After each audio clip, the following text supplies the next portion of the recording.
Welcome to the Next Level Podcast with Brian Daniels. Ooh, boom shakalaka. Hey, ladies and gentlemen, boys and girls, children of all ages, welcome to the Next Level Podcast. I'm Josh Thundershaver, and this week I'm joined by the OG Andrew Denman, and we're going to be talking about Dexter: Original Sin.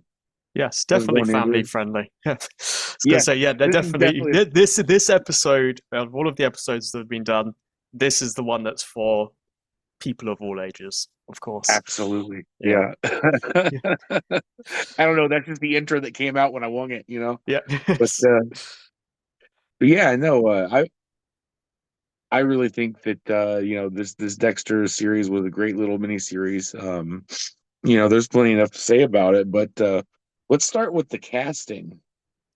Sure. Yeah. And it goes without saying, we'll be touching upon spoilers most likely. So, for sure, we're gonna at the top of the episode. If you haven't seen Original Sin yet, or potentially Dexter or New Blood, then maybe you check this one out after you've done that. Yeah, that's a good way to put it. Yeah, we're gonna spoil the hell out of this series. Yeah, I mean, it's been out. It's finished less than a week ago. That's fair game. Yeah. Well, by the time this comes out, it'll be like 2 weeks. Yeah, so. Fair enough. So when you first told me that this was a thing, because you were the one that I heard it from first, because usually, when stuff like that's announced, I'm like, okay, bullshit. When I see it, I'll believe it. And you were like, oh no, this is a real thing. And I'm like, oh, what is it? Just going to be Michael C. Hall in a wig again? And you're like, no, they've cast this kid. Yeah. And honestly, I didn't think I would like him as Dexter, but I really liked him as a younger Dexter. Yeah, I was kind of worried that, I guess, just from an appearance perspective, that I wouldn't necessarily be able to buy him as being, a young version of Dexter. But as I watched the show, he sort of seemed to fit, more and more into the role. It wasn't that much of a stretch for me to think of him as Dexter when he was younger. Yeah, no, for sure. And I really like Deborah too. Yeah. Just coming up the gate with the fuck this, fuck that. It's like, oh yeah, she's got Deborah Morgan. I think it was a bit. I think it was maybe, at least to begin with, it felt like maybe she was kind of a bit cliche, like, because of course, Deb does have the potty mouth and everything. But there's sort of more to her than that. And it felt like that in Original Sin, at least to begin with, it felt like they just kind of focused on that one area of her that she's, foul-mouthed and kind of, it was kind of a bit shallow to start with, I felt. But then, I felt like, they developed her character quite well. Yeah. Yeah, even if I wasn't really a fan of that storyline, to be honest, but hey. Oh, okay. Well, I mean, we'll certainly get into that. Yeah, for sure. Now, what did you think about Christian Slater as Harry? Because that was one that off the bat I was like, nope. Yeah. Well, I think that the thing is, I think out of all of the cast, he is the one that looks least like James Renmar. Yeah. Yes, that's and I think what the problem there is that in Dexter they had flashbacks to his earlier days, when he found Dexter and Brian, for instance. Yeah. And he looked, he was James Remar there. Whereas in this, when they kind of were retreading, well, expanding on some of those aspects of the story. Yeah. It looks different, even though we had a snapshot or a kind of a baseline as to what he looks like in one iteration of the show, and for him to look different in this one, kind of threw me off a bit. But I still, I still bought into his character. So it's not a question about whether it felt like they were the characters, because I think they did a good job with that. But just from a visual appearance, it's a little bit jarring. Yeah, no, I'm glad you said that, because that was kind of the point I was going to make, is that doesn't look like James Renmar at all, and it was hard for me to let that happen. But Yeah, after a couple episodes, I was like, oh no, this is Harry for yeah, sure. yeah. Harry Morgan for sure. Hmm. Now, as far as like the the other side characters from work, Yeah, um that Masuka man, as soon as yeah, he hit that laugh the first time, the I was yeah, like, yeah, yeah, that's the guy. That's yeah. the They guy. they nailed that. Yeah, and I was also well.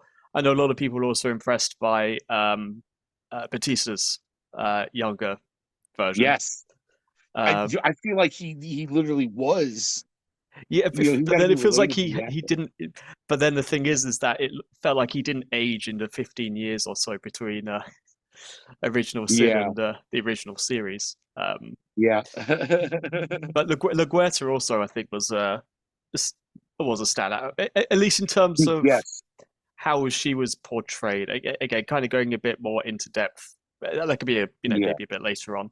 But yeah, in terms of how we see her in the main show and how we see her starting sort of at the bottom of the ladder in this show, it still felt like it was a natural progression or kind of looking at her at Yeah. that time. It felt like a good fit. Yeah.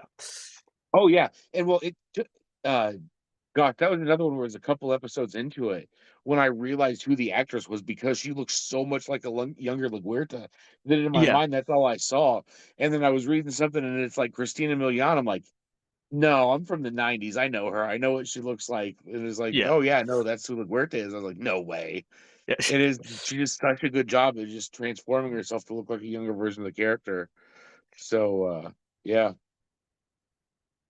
But yeah, though, speaking about 90s or maybe, 90s, early 2000s, of course, there's also Sarah Michelle Gellar. So yeah, so that's, I think that's kind of one of the other things to bear in mind is that this show isn't just like Dexter, but 15 years ago. There are some characters in yeah. original Sin that aren't there in um, in the original in I say the original Regular show, series. but Yeah, yeah, yeah, for one reason or another. Um, so I think kind of not just leaning back on, well, here's the characters that you're familiar with from the show that finished, yeah, over a decade ago, but here's also yeah. some new characters with their own stories that you don't know about because they're not in the Mhm. main series. So I feel like it was a good balance overall. Yeah. Well, it was crazy too because Sarah Michelle Gellar was listed as a special guest star every week. Yes, yeah. So in my mind, I was like, "Oh, is she gonna die? Oh, is she gonna die? Oh, is she Mm, gonna die? Oh, she yeah, must be the killer." No, that was the reddest herring of all. yeah. Was she was listed as a special guest star because yeah, um, you know, uh, now the one where we're gonna kind of get into a little bit more spoiler territory is oh, what's his name as the chief? Patrick Dempsey. Yeah. Patrick Dempsey. Yes, thank Yes. you. Um, Rachel's brother, after the first episode, he goes, "Dude, Patrick Dempsey's the killer." I said, "No, fuck you. That's stupid. He's the killer in the Thanksgiving movies. Like he's literally got his own horror franchise. Why would he want to be the killer in Dexter?" Yeah.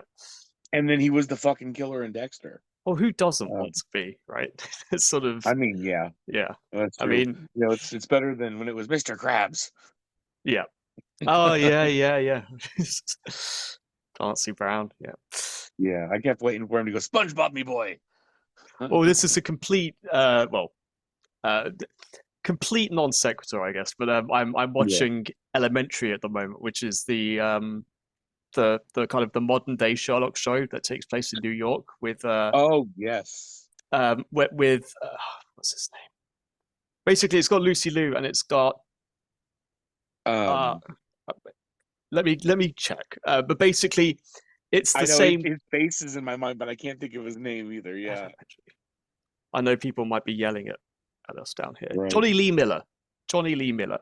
Yes. Yeah. So Johnny Lee Miller plays Sherlock, but Yeah. if memory serves, I think he played Jordan Chase in season 5 of Dexter, that the motivational speaker guy who's part of that. Yeah. The Barrel Girls or whatever. Yeah. Yeah. So it's just kind of so even when I'm not watching Dexter, there's Thinking of Dexter. yeah. So watching him play the good guy when he's sort of Oh yeah, meant to be this big bad. Yeah. This little mini series did a lot for me too. When I realized I had the Dexter fever, if you will, Yeah. I was making breakfast one morning before I went to work, and I realized while I was cooking my eggs, I was doing the theme song. Yeah. Just kind of just humming to myself, and I was like, wow, I really am like into this show again.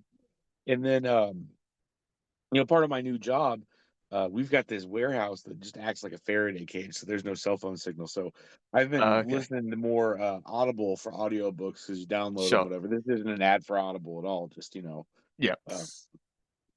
But I've been listening to the Dexter books, and Okay. when I was listening to the first one, it had the whole him, kind of like recanting his first kill, which is in this series. Yes, for the third time, but yeah. With the nurse. Yeah, and it's like, wow, just really thinking about that again.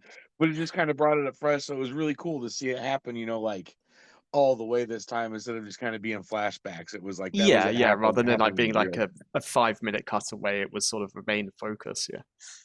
Yeah, so that was pretty cool. It's like somewhere we've been before, but which happens again a couple times. Yes. But somewhere we've been before, but this time we're getting the real look at it, in action. Yeah, no, I get you. Going with the storyline. So we had a whole bunch of things going on in at once, yeah. One season. So which would you like to talk about first? Well, I think kind of let's start with I would say the star of the show and sort of what kind of the main hook about this series was. And Dexter. That was sort of the early days of Dexter, right? So well, I also keep forgetting until right now that this whole thing was him flashing back while he's on the operating table. Yeah. So that's the thing. So that's why I was saying in the chat the other day, because I think Raven was talking. Oh, Patrick Dempsey's in this. Maybe I should watch it. And I said, well, yeah, it won't make much sense. This is a prequel series, which won't make sense unless you've watched the original series and the sequel series first, because of course. It's also a sequel series, yeah. Yeah, because the way it kind of all ties in is, of course, Dexter after the events of New Blood, where he's presumed to be shot dead, has been carted into hospital, and they're trying to resuscitate him. So this season is sort of told, I guess, sort of as a I don't know if you want to consider it as a flashback or a coma dream or a life flashing before his eyes type thing. I don't think it'd be that last one just because Resurrection's coming up. Yeah, exactly. They kind of gave that away. It was kind of like I don't know if it was the same for you, but when we watched it, it was right at the beginning of the episode before it started. There was like a little commercial for it. It's like, you're about to watch Dexter's first days, but now watch what happens next in Dexter Resurrection this summer. Okay. It's like, why would they do that? Yeah. They announced it roughly the same time, didn't they? Yeah. Yeah. It was weird, but I guess the question around that we'll have another episode, when that when that season's end. But the kind of question is how. But yeah, no, so I guess the whole narrative device, at least to begin with, was sort of Dexter flashing back. And I think the thing that was that was good is that it felt like it was a combination, right? So you had young Dexter on the screen, who was doing a really good job, and then you also had the inner narration still provided by Michael C. Hall. You still had the Dexter that you're sort of familiar with in terms of the internal monologues, but you've also got a fresh spin on him as well. Yeah. It didn't feel like something completely different, is what I was saying. Yeah. Yeah, and I was just saying towards the end of the season, I was saying to Dan that this kind of felt like one of the the darkest seasons of Dexter, just probably since like season 4. Yeah. It got really bleak. Yeah. Talking about why would you do this to me, Daddy? Which is, we'll get to that when we talk about that whole storyline. Yeah. But so the main plot moving the story forward is this is when Dexter can't hold back his urges anymore, and it's his first couple of kills. Yeah. So like we've seen before, he kills the nurse who was fucking with Harry's pain meds and trying to kill him with the morphine. Yeah. But it's actually the whole way through, and is that where the first episode ends there, or is that like the second episode? I don't really quite That's the remember. first episode, I believe. Okay, yeah. Yeah. So yeah, and that's what I was thinking. So Which makes I don't want sense, to yeah. misspeak. Yeah, and it's just kind of one of those things where it starts off in familiarity, which I thought was neat because everything after that, it's like, okay, now what's the story? Yeah, stuff you haven't seen before. Yeah. Yeah. And just kind of thinking about the series in my head, like when he gets to his third kill, he's like, "I'm now a serial killer. Congratulations!" Yeah.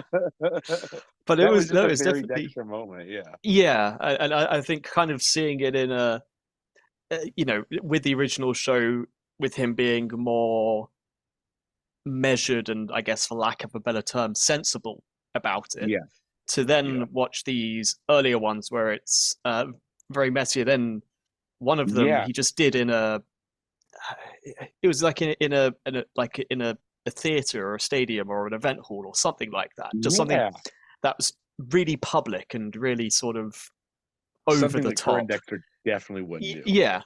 So it's sort of interesting to see, sort of the mistakes, because he did make mistakes, right? There was, he just assumed, oh, just give it to the crocodiles, the problem solved, and that actually turned out to be, didn't quite go in his favor. Yeah. Yeah, a nice little mid-season split too was them finding that body. It was kind of like one of those things where I expected he was just going to walk up and be like, "Oh yeah, I'm here to help," and they'd be like, "Cool, thanks." Yeah, or the guy that managed to make an escape because he didn't use enough. I think it's before he used the horse tranquilizer. Yeah. So he was using this. He was just, I can't remember. Like I think he was like strangling him out or knocking him out or something, and then it was just ketamine. Yeah. Yeah, and then the guy escaped, and then he was running down the street naked, and then just got sideswiped by a car. Yeah. Like you saw, that guy, he just knocked out. Yeah, he didn't use anything on him. That's right. Yeah.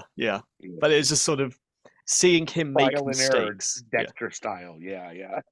Yeah. It was very good. But eventually, he comes across the path of what we'll call the first side story, if you will, because it does kind of become like the main plot. Yeah. Is this guy is kidnapping kids, and he sends one of the fingers first, and then eventually the body's found. Yeah, hanging from an overpass or something, right? Yeah.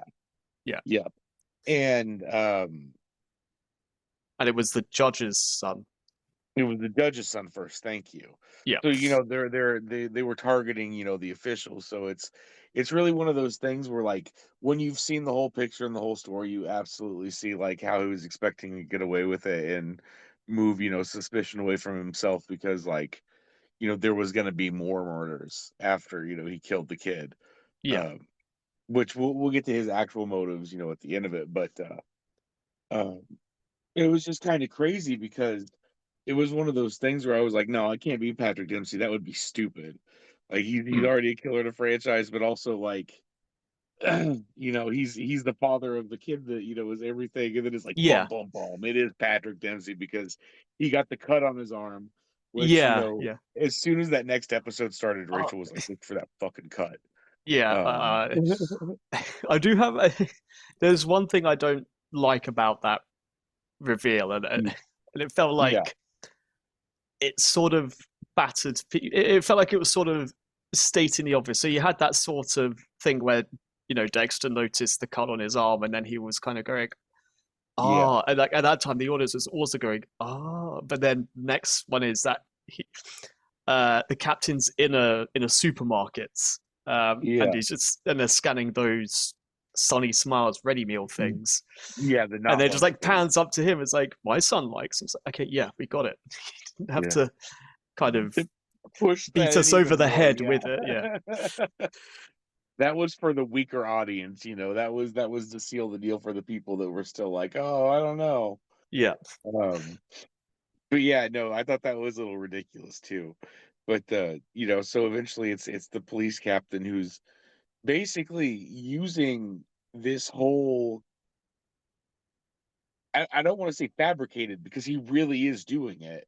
But this whole fabricated serial killer MO just to hide the fact that he does a couple of things. He takes out the drug dealers, like he causes a whole raid on their house. See, that was starts a shootout. this is the that's the thing. I remember. I can't remember the exact details, but I remember that I had a slightly different view on that situation than Dan did, because I thought that Dexter called in the tip. Oh, that's what I was originally thinking. But I'm not sure. It's been a few weeks, so I've only seen each episode once. I haven't seen them dozens of times yet. Well, remember, he brought him the jersey, and he's like, just hide it somewhere under a couch or something. That's why I thought I think that's why I thought Dexter called it in, because it was sort of, he followed him and he saw him go to this house and then drive away. So I thought that maybe Dexter would have called it in to kind of like as an anonymous tip, but no, because Dexter wasn't calling it in, because Dexter was trying to figure out his own shit and take him for himself. Remember? Yeah. So that I get where you're going with, but that was definitely something that the captain set up, and I want to say that there was a reason. They had a reason that they went to that house. He's like, hey, we've got this. And this. And it was basically so he could just deal with the loose ends by just get basically. And then he started the shootout, which was absolutely crazy. When you think about it, like, he's just murdering people. To cover his own tracks. And it's like, geez, this guy is maniacal. Yeah, and he got one of his officers gravely injured in the process, Bobby, right? Yeah, Bobby, yeah.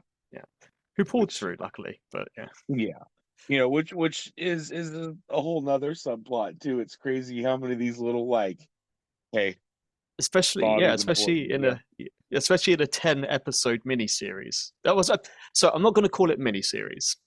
Yeah. I'm not going to call it miniseries.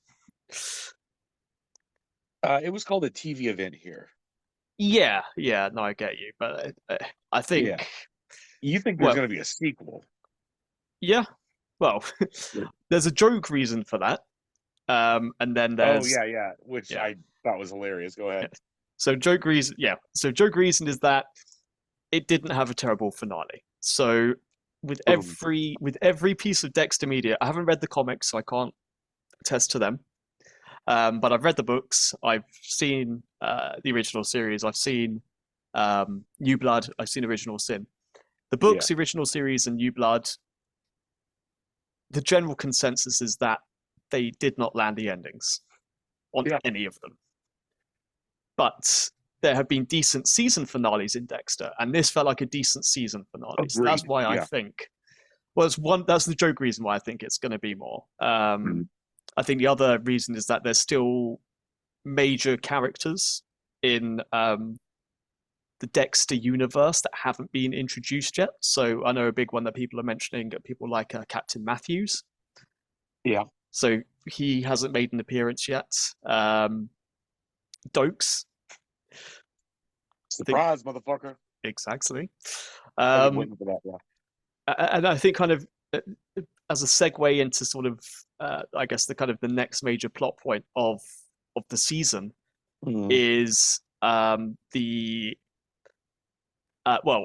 guess it kind of ties two stories, and it's Dexter's childhood, so the whole Laura storyline, mixed with the other big bad of the season, Dun dun dun! Surprise! It's Brian again. Yep, young Which, Brian. But yeah, that's the thing, because if this happened 15 years before the events of the first season, where he's also the big bad there, that it feels like it's a missed opportunity to then not have a bridge between what happens now and what yeah, happens in the original show. yeah, Plus, Harry's still alive at the end of this season, and we know yeah. that that doesn't That's always stay true. like that. Yeah. So you're saying that they're gonna have a little bit more Brian They have the and potential for that. Harry's death.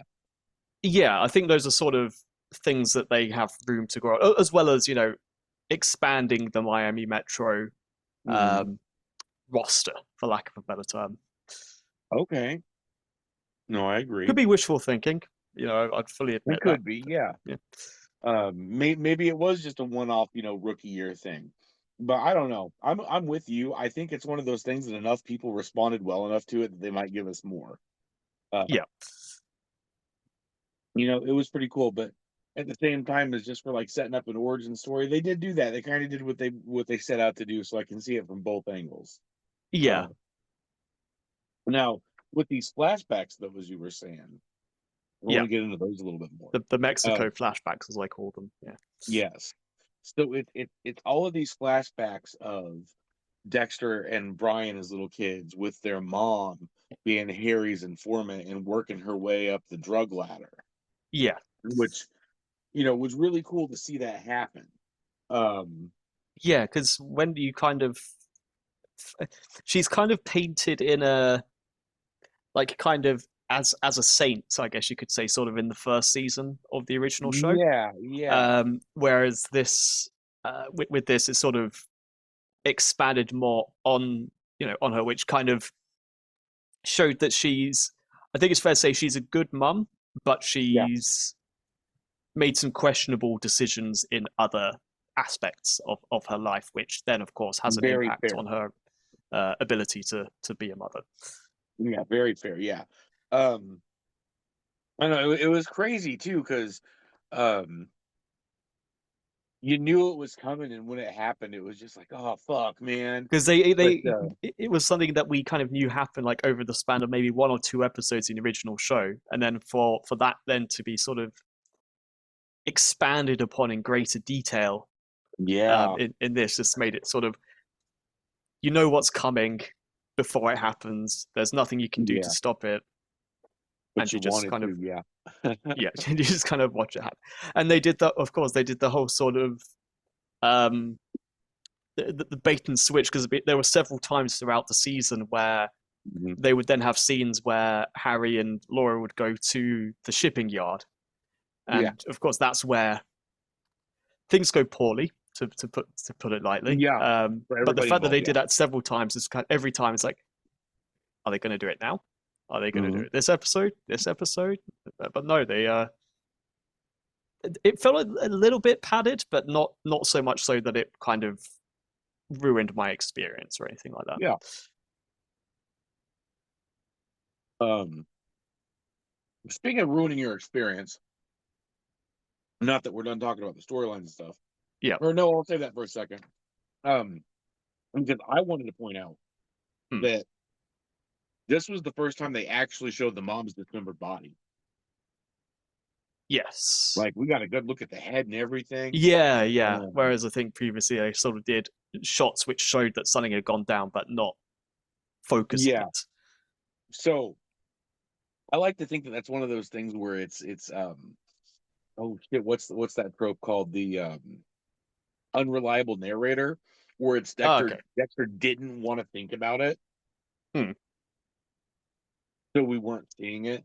But this time it was just kind of like in exposition, where it was giving us the flashback, so it wasn't really Dexter like narrating it. It was just kind Yeah, of there. yeah. So I think that's why we actually saw it this time, which was neat. Hmm. From a narrative standpoint. But yeah, that was pretty cool. They straight up showed like the horrible, terrible thing. Yeah. And all In the other capital people letters. too. That was nuts with all the other people too. It's like, oh man, Yeah, they made it worse than it. Well, not to say, I mean, it's a pretty bad situation to begin with, but the fact that they expanded on that, because I think, unless I'm mistaken, in the original show, it's just sort of suggested that it's just them that were affected. I might be mistaken. It's been a little while since I've seen season one. In the book, they explained that there was other people in there too. Okay, but the book is, the book is the book. I mean, it does a good job at having it in a more visual format. Just makes it that more visceral, I guess you could say. Yeah. But no, that was pretty cool. Yeah, I feel like I just need to specify that when I say the Mexico scenes, I call it that just because of the yellow tint that they had on all of those scenes. Which I know they did it like in things like Breaking Bad, and there was just sort of a whole era of TV where basically the way to tell that it was Mexico is to make it like a slight yellow orange tint on the screen. Yeah, the sun's different. It's super hot. Yeah. Yeah. No, I get what you're saying. Sorry, I'm choking right here. That's okay. Well, it's not okay, but it's not okay. Yeah. So that's kind of where the story concludes.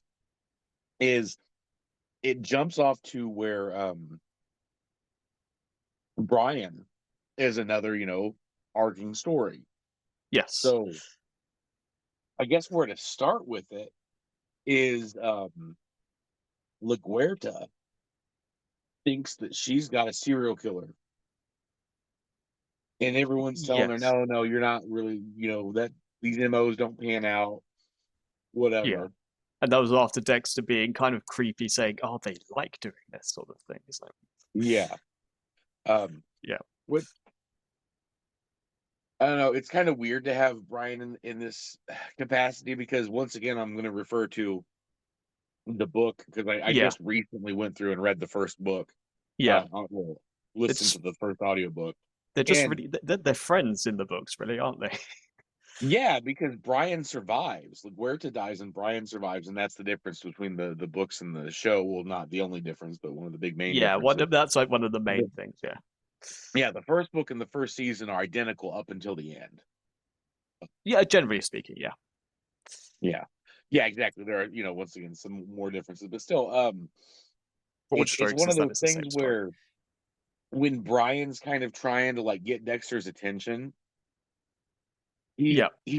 or before Brian's trying to get Dexter's attention, but when he still really is, I guess, since we know the whole narrative of it,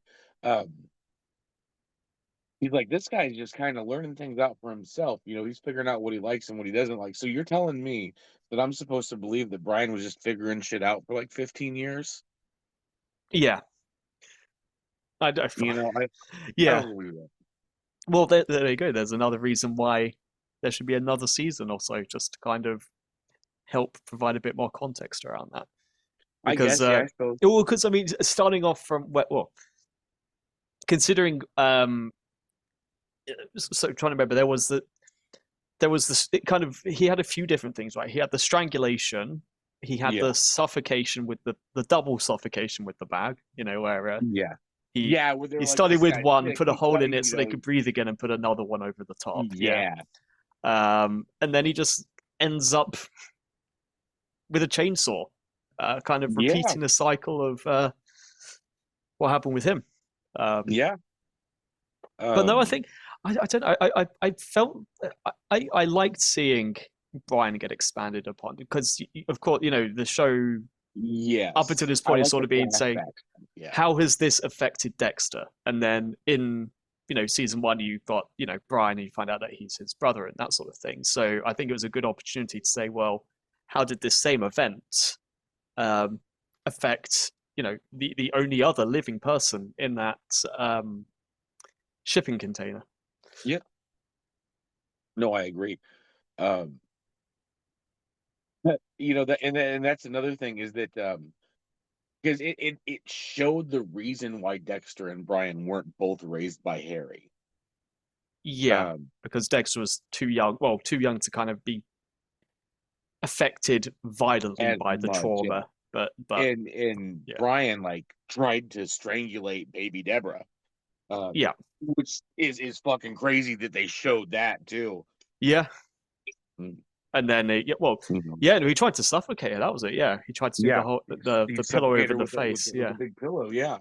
So that then it shows his journey of going to different houses, and that like it kind of makes you feel like if he didn't get shit on as hard, he wouldn't have been as crazy. Yeah, but then you're sort of kind of getting into sort of a whole that is a bigger topic, because then you're getting into the realms of who is responsible when people do bad things. Is it definitely that fucking other kid that pushed him in the closet? But I just mean in general, like you'd be getting into discussion of but yeah, that certainly wouldn't have helped. Yeah, no, fuck that kid. But that it really showed his journey before he was kind of like put in the mental home, and which Dexter wasn't. Because he kept just hurting other people. It was a cycle that he never stopped. And then it got to the point where he was there and they had his medicine and everything was cool. And then he found out that the guy that he thought, was his friend there was selling his medication on the side. Yeah. And he went crazy on him too. And that's when I was like, you know what? Fuck it. I need to get Dexter back. Yeah. And then he killed his psychiatrist. Yeah. He killed a psychiatrist. He killed the lady that rehomed him. That was the chainsaw. Yeah, he killed. With the social worker with the chainsaw. Yeah. And that was crazy. But too. Oddly enough, they had that confrontation on the rooftop, Harry and him, and he left Harry. Well, of course, he hurt him, but he left him alive.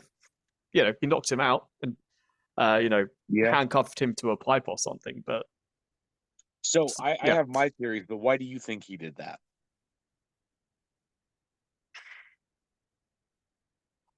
I'm not sure. That's a good question. I guess if I had to pick an idea out of the air, or from other areas, because I'm sort of thinking on the spot here, maybe it's because there was that flicker of he tried. As in, Harry tried to do best for him when he was younger. It ultimately, didn't work out, but he wasn't the one that separated him from Dexter.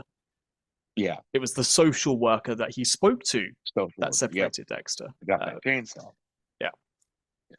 So here's my reasoning, and it's kind of like a two-sided coin, because on one hand, Brian, especially when he's expanded upon, in the books, is a fucking nutcase, and I think he left Harry alive so he could see what he was responsible for. I see. Okay. Or on the other side of the coin, because it's one of those things where I didn't write it. This is just me speculating. But maybe it's because he knew that Harry's death would hurt Dexter. So he was like, "Oh yeah, you've got to be there for my brother because I can't," type of thing. That's what I was just. That's also what I was just thinking about in my head. That maybe he doesn't want to hurt Dexter.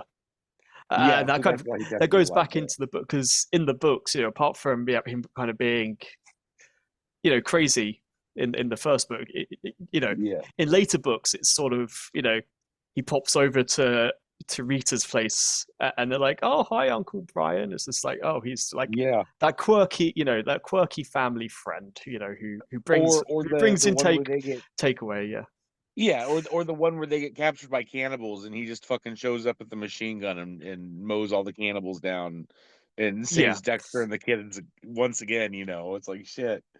It is kind of nuts that the two series took that different of paths.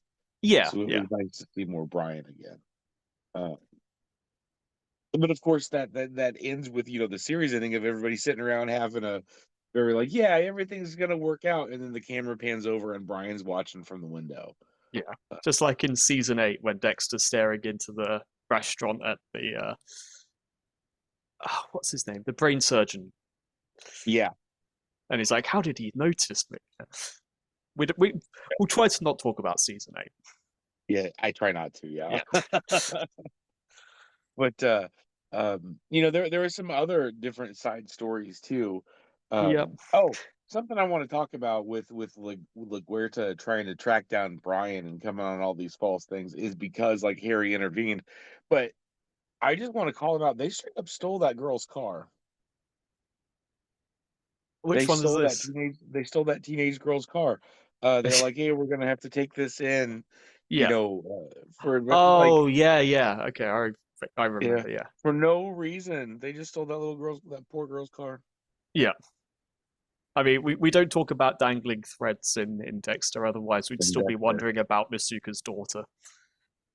Bro, I sometimes wonder about Masuka's daughter, but that's just me. But that's also season 8, so yeah, it's fucking season 8. Which, as we just said, we'll try not to think about. Yeah. But I mean, and I think kind of while we're on the topic of story, I guess there's one storyline which I think didn't really do it for me this season. I'm not going to, it's not a secret. Yeah. I didn't care for the Deb Geo storyline. That's just me, because I'll try to keep it brief. So many things I didn't like about that storyline. It felt First like of all, sorry, go ahead. Yeah. No, go ahead. No, I was just going to say, it felt like, and fair warning, I've never seen any of these things that I'm about to compare it to, so I might be completely off the mark. But just from an outsider perspective, it felt like it was a combination of something like Euphoria, sprinkled with a bit of that is The Idol, that show made by The Weeknd, which got really bad reviews. Okay, so I've never seen it either. Okay, but that's sort of what it felt like to me. The vibe sort of felt like to me, a party guy who's sort of seedy and kind of high school drama, and it just felt. Well, I felt like that Geo guy was supposed to be like the season's killer, and they were gonna be like, oh, Deb keeps sleeping with killers. Okay. No, that doesn't start till later. But then when I realized it was just like an adult sleeping with a high school girl, I was like, no, dude, that dude's a piece of shit anyway. Like, fuck that guy. It doesn't matter if he didn't kill anybody. Fuck that guy. I hope something terrible happens to him. And then nothing does. He just kind of gets away. And I don't know, Dexter shows up on the beach in a different country at the right time to like save Deborah, and it's like, I don't know about that. I don't know how I feel about that. Oh, the one good thing about that storyline, I guess, is that I thought it was going to maybe go the route of something traumatic happening to Deb, which would then sort of fuel her movement into becoming a police officer. And while it did, while things didn't go well for her, it wasn't the sort of sort of female getting hurt, becoming power kind of trope that a lot of people criticize. Her decision to join up to the police academy, at the end of the season, nothing to do with that. It's not to do with that. I mean, there might be some aspects, but it wasn't. It was not the driving reason.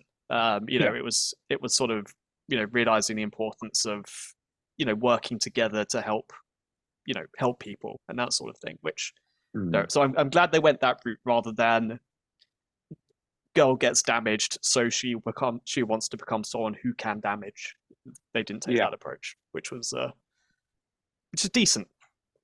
Yeah, but that one just kind of went nowhere. It just kind of felt like, well, this is what shit Deb's doing, being a hoe. Yeah. And here's her friends that you never see or hear in the main show. So obviously, very important.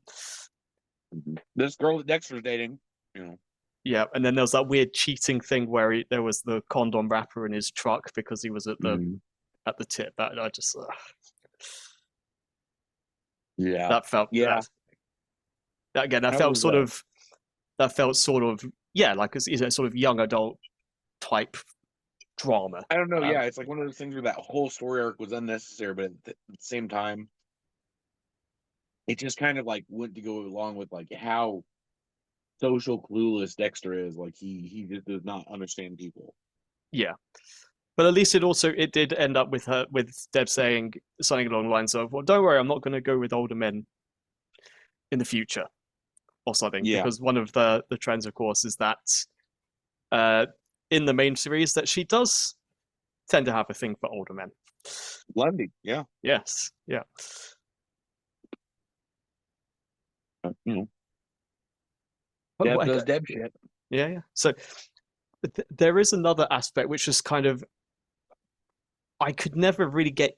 There's two things from an audio perspective that I could never get used to, and I'm curious to see what you think about them. So one of them, they use them more in the earlier episodes, but just the needle drops. All of these songs from the era just suddenly appearing and playing on the radio and stuff like that.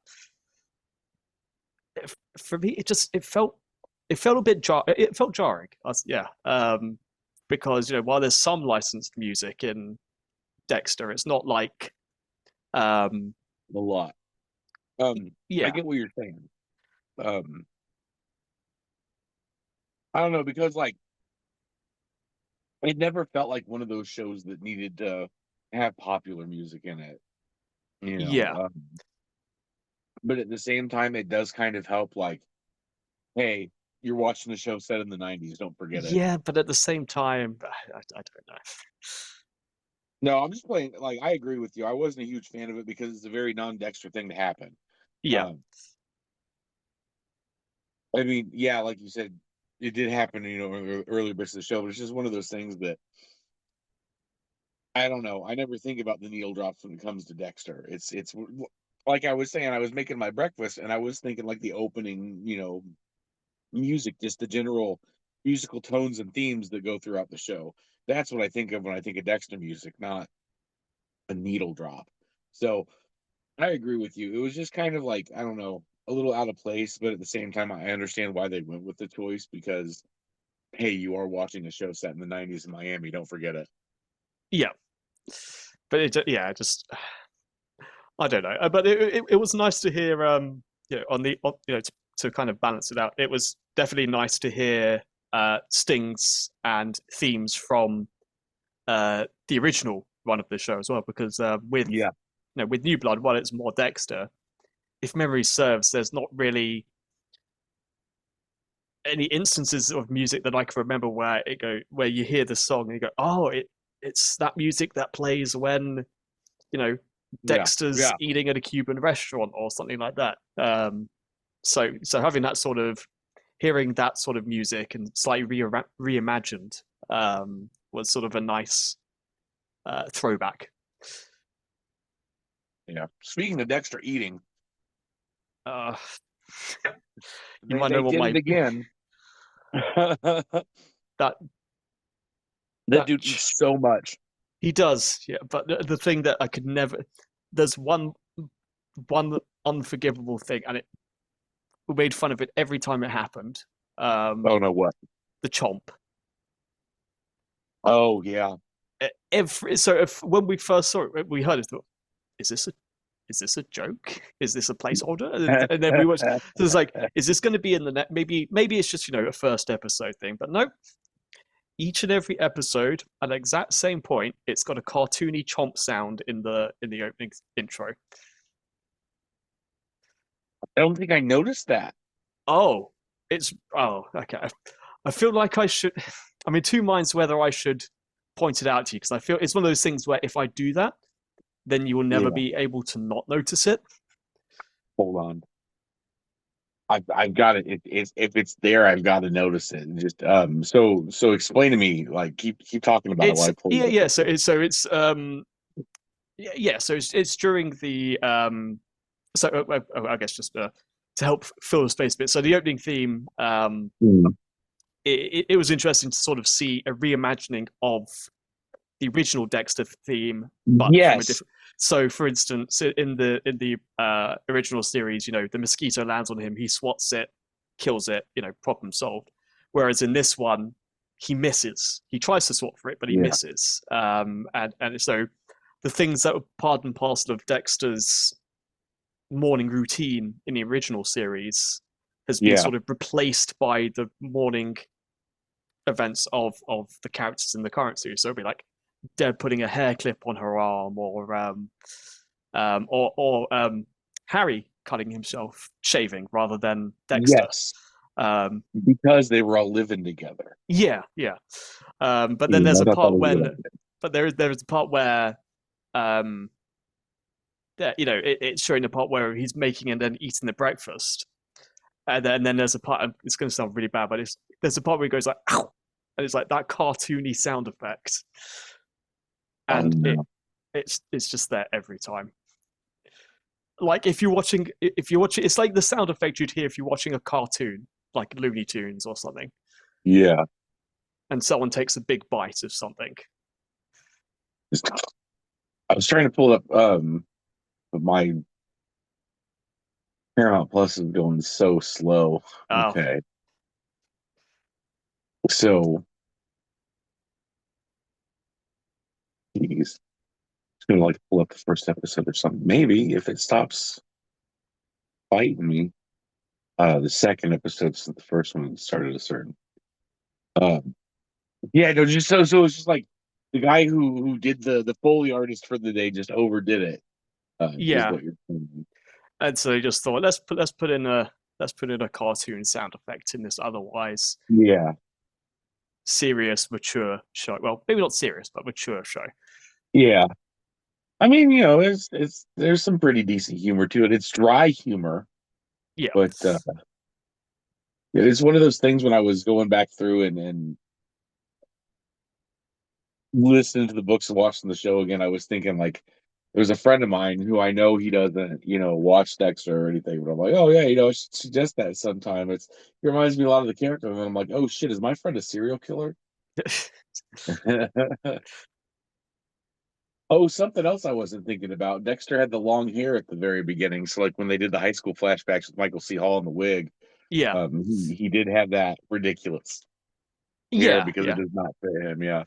But it was also good to kind of see throughout the show, like in the last episode, the part when he comes home after, for lack of a better term, saving the day, that he's sort of wearing that kind of a shirt that kind of looks like his dark green kill shirt that he has in the original series. Oh yeah. So that he sort of becomes closer to what he becomes in the show as the series progressed.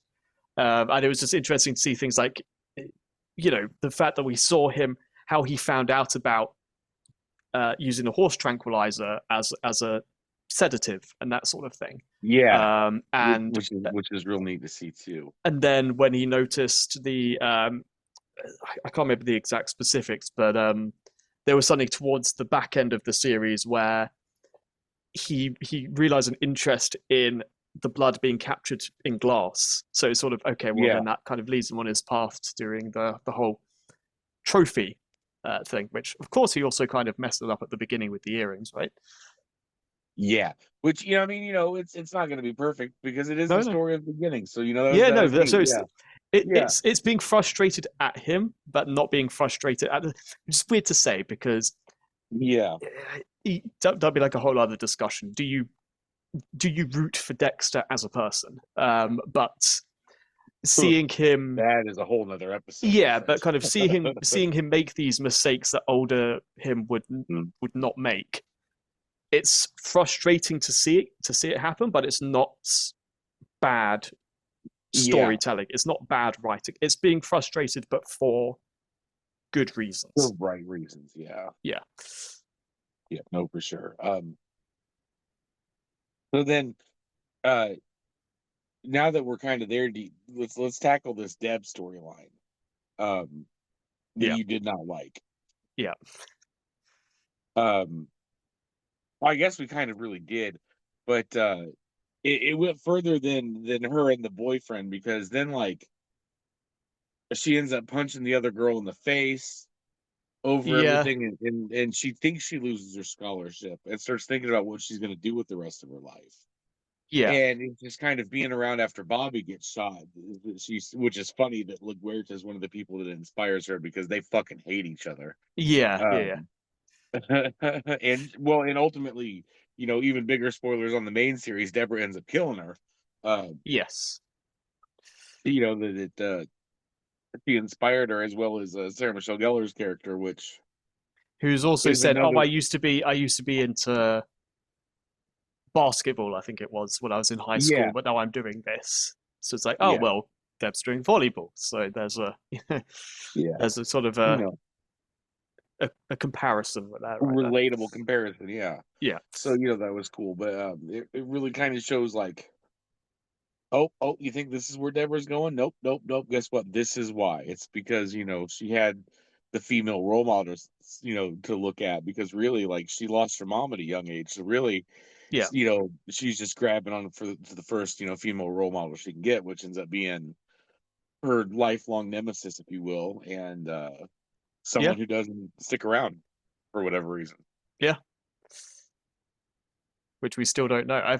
I don't know. It feels like you can't really. I think that I think the way that Original Sin would have a bad ending is if this was actually the ending, just because of all of that. Yeah. I know sort of what I was saying earlier, that it felt, it told a story. It didn't have any sort of cop outs, but I feel like if they said, "Oh, there's not going to be another series," then it's like, okay, well, now that has sort of become a cop out, because now we don't know, what happens to Tanya. That's Sarah Michelle Gellar's character. Yeah, we don't know. Yeah. Yeah, we don't know what happens to.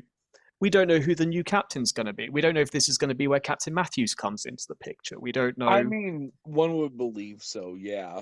But also, like, because it's such a time span, Yeah, probably not. It I might mean, be someone 15 years with Brian not being caught, particularly when Harry's still around and knows about him. Yeah. It just, I don't know. There's definitely potential for more storytelling, but kind of like you were saying, kind of at the beginning of the episode, Josh, is that when this was mentioned to you that, oh, they're doing a prequel series to this, you thought, okay, well, that's a lie, that's fake. Yeah. And Psych. yeah, no, but it was real and it was good. Yeah. So they've still, so I think that does show that they can still tell good stories in this universe. Yeah. If they put their minds to it. So that's kind of why I'd be happy if they say, well, here comes another series. I know it might get very, down. It might get kind of weird, sort of chronologically, particularly if it's sort of, okay, well, now, so you got season 1 of Original Sin, now you got season 1 of Resurrection, then you got season 2 of Original Sin. It might be a bit of timeline whiplash, I guess. Yeah. But I was just also, it's not like for like, but the other thing to bear in mind at the moment is that with The Boys, for instance, you've got The Boys, the main show, but then you've also got Gen V, and you've got they're working on Vought Rising or something like that, which is sort of set in I think it's set in the 40s or something like that, with Stormfront. Yeah, that's the one that's the prequel, is the Vought Rising. Yeah. But it's not unheard of, I guess. It might be kind of unusual, but I wouldn't be against it. If it means more quality Dexter, whether that's Patrick Gibson or whether it's Michael C. Hall, I'm fine with that. I have no issues on my end with that. Yeah. Or even if it was just something like I don't know, a half a season with the new, like him thinking back again, or maybe they could hire that cast to do the flashbacks going forward. I don't know. Yeah, I get you. I don't know. But It'd be nice though, because everybody grew on me.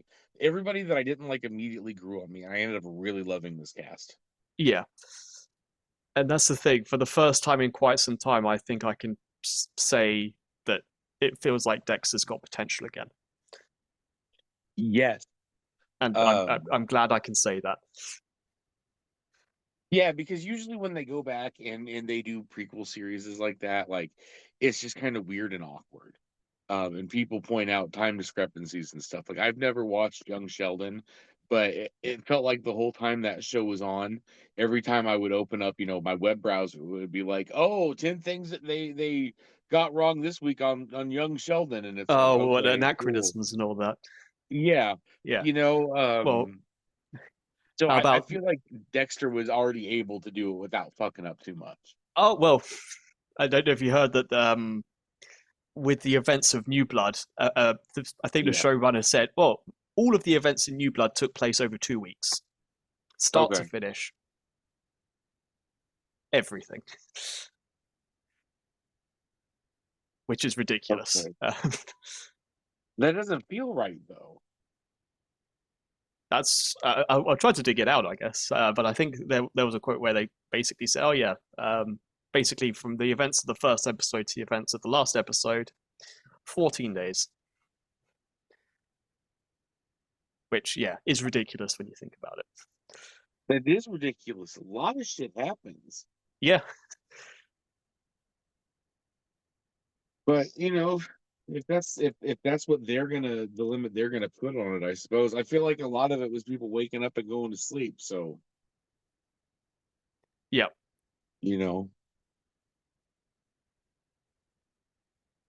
I don't think anything happened out of order. I mean, Yeah. Okay, now I'm looking at an article here.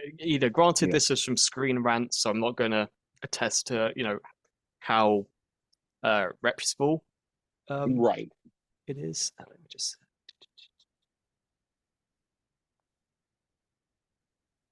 Give me a second. Yeah. This is sort of on the fly. Which Yeah, is here we great. go. Here we go. Semi-live programming. While the real world time frame for Dexter New Blood season ran for 10 weeks, 10 episodes. Clyde Phillips, who revealed the entirety of the series, takes place in a 2.5 week timeline during December 2021. Okay. From the time Dexter's shown running after a white deer in the woods during the opening scene to the ending, only 2.5 weeks have passed. Okay. So, and when you really pointed out that it was around Christmas time, it's like, you're right. Yeah, because it was snowy New York, wasn't it, for the entirety of the run? They weren't in New York, were they? I think it was New. I mean, it might be upstate, probably. Catching me off guard. Again, live programming. Right. Semi-live. Dexter New Blood. Yeah, Iron Lake, New York, a fictional town. Okay, cool. Okay. Yeah, because my dad lives up by the Finger Lakes, which was probably a big inspiration for Iron Lake, but oh, sure, I can attest that it's a lot like that. Okay. Yeah, I don't know. It was just one of those crazy things where it's small isolated towns, so feels like a lot of those incidents were happening over a lot more time. But did they actually have Christmas during the show? I can't remember. Or was it just again, leading up to Christmas? I don't know. Yeah. Dexter New Blood, I've only seen the episodes once, and that was when it aired, which is probably pushing a few years now. Yeah. Yeah, finished in January 2022. So it's already 3 years old. Yeah. Yeah, because I want to say Rachel and I waited for it to finish and then binged it over one weekend. Ah, fair enough. Okay. Yeah. I watched it again. But now the thing is because of this weird timeline. Because we watched we semi recently rewatched the original run of Dexter. Okay. But we haven't we haven't done a rewatch of New Blood yet. So the way that we've done it is rewatch of Dexter, then we watch Original Sin. Now we've probably got to do a rewatch of New Blood, and then watch Resurrection. Okay. So nice and confusing order. I mean, if it works for you, it works for you. It does. Sure. It's just because we were thinking that do we need to watch this? Do we need to watch New Blood again before original sin, and thought was probably not because it's a prequel series, and the only thing that's really tying it in is the ending of New Blood, which I'm familiar with. It's not like, oh, do you remember this very small, minute detail from the third episode of the season that doesn't really stick out much. Sort of, here's the ending. You kind of remember what happened. Here's where it's going to pick up from. Yeah, it's like, hey, Dexter got shot. Okay, thanks. Yeah, enjoy. Yeah. Well, and then some of the stuff that I was thinking of fresh on my mind is that Batista is coming to get Dexter. Oh, okay. Remember, that's kind of where everything left, is that Batista was like on his way up there to be like, oh yeah, he motherfucker's the Bay Harbor Butcher. He killed my woman. Fuck that dude. Yeah. So I'm hoping for Batista in some resurrection. Yeah. I'm hoping for Robodokes in resurrection. Yeah. Not gonna happen. Maybe not, yeah. But we'll get Dexter's oddly, looking like his sister girlfriend as a cop. He should still be there. Yeah. Another thing that people are saying is that they're kind of theorizing / hoping that Quinn will make a return as well. Yeah. I don't know. I think Quinn knew that Dexter was the Bay Harbor Butcher the whole time and just left him the fuck alone because that's the kind of guy that Quinn is. Well, yeah, because A, because he likes Deb, and B, I think he also helped Quinn one time, avoid being found guilty of something. Yeah, no, I wholeheartedly think that Quinn knew like the whole time and was like, I'm not gonna fucking go there. Yeah. But that's a whole nother episode for Yeah, this is all speculation at this point. Yeah. Yeah. But yeah, no, I think. But yeah, no, I think kind of in a nutshell, I would say that I personally was very happy with what we got. If I were to put it on a, a scale of 1 to 10, I'd probably put it at an 8. Yeah, I was thinking like an 8.5. Oh, fair enough. It wasn't perfect, but it was pretty great. And the dumb stuff is definitely not too dumb that it's not worth watching. And it doesn't actively ruin any of the other aspects as well. So like the whole sort of the whole thing is like, oh, by the way, Harry and wow, I blanked on her name. Talking about Dexter's mom? Yeah. Well, not Laura, Harry's wife. Oh yeah, Harry and his wife, yeah. Yeah. Whereas like, oh, we've got a son, he drowned. Yeah, that fucking curved. Whoa. Right off the bat, you're watching the kid drown, and I was like, oh shit. I was very confused when I watched it. I was like, wait, is that young Dexter? And then then the coroner came out. So, okay, so no. Okay, very much so not. Okay. Cool. No. But it was just a little bit, maybe it was me being stupid, but at first, like that whole sort of thing kind of confused me a little bit. It's like, what's going on here? Well, it's like because they never refer to him. Yeah, the brother that died. Yeah, they barely refer to Deborah's mom. Harry's wife. They never talked about their other kid. That was so things like that. I mean, made for the show. I'm pretty sure. Yeah. Yeah. So things like that. While it didn't, it didn't damage it didn't damage my enjoyment of the show as a whole. It did make me go, okay, so it's sad and all that, but how is it relevant to Dexter's story?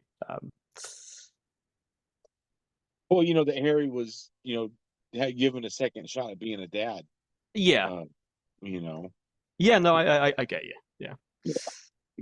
In his eyes, he already let down his son one time. He wasn't going to do it again. Yeah. It was a thematic element. But they could have also done something similar without that first son being there. Sort of, he let down Laura, so he's not going to let down those closest to her. Yeah. And then, Brian was unredeemable, which, leads so many different layers to, him helping Dexter control the urges as opposed to ignore the urges. or treat him like a criminal. Yeah. But overall, I agree. 8.5, good. It was a good season of TV, regardless if it's the only thing we're getting. The first of a new series. If it was just a regular installment, whatever. I liked it. It was good.